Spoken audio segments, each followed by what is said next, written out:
Inaaresto ng mga operatiba ng Taal Municipal Police Station ang isang district engineer matapos umano'y mag-alok ng suhol na nagkakahalaga ng 3,126,900 pesos kay Batangas 1st District Representative Leandro Ligarda Libiste upang pigilan ang pagsasagawa ng investigasyon sa umano'y anomalya sa mga proyekto ng DPWH sa nasabing distrito nito lamang ika-22 ng Agosto taong kasalukuyan sa poblasyon Zone 12 Taal, Batangas. Kinilala ang suspect na si alias Abe, 51 taong gulang, district engineer sa naturang bayan at residente ng San Pablo City, Laguna. Ayon kay Police Colonel Giovanni Emerick A. Cibalo, Provincial Director ng Batangas Police Provincial Office.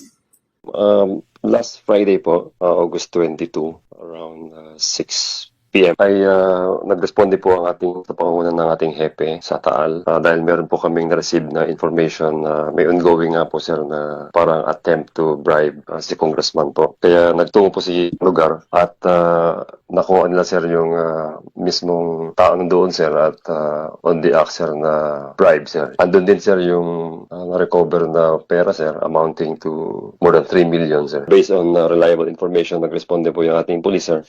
At yun po yung naabutan nila sa isang area sir. We gave him also his rights sir to due process. Kasalukuyang nasa kustodiya ng Taal Municipal Police Station habang inihahanda ang kasong paglabag sa Republic Act 3019 o Anti-Graft and Corrupt Practice Act na isasampa laban sa kanya. Mula dito sa PRO Calabarzon, ako ang inyong Police News Network Correspondent, Patrolwoman Priscel Mayki Urbano, alagad ng batas, tagataguyod ng balitang pulis.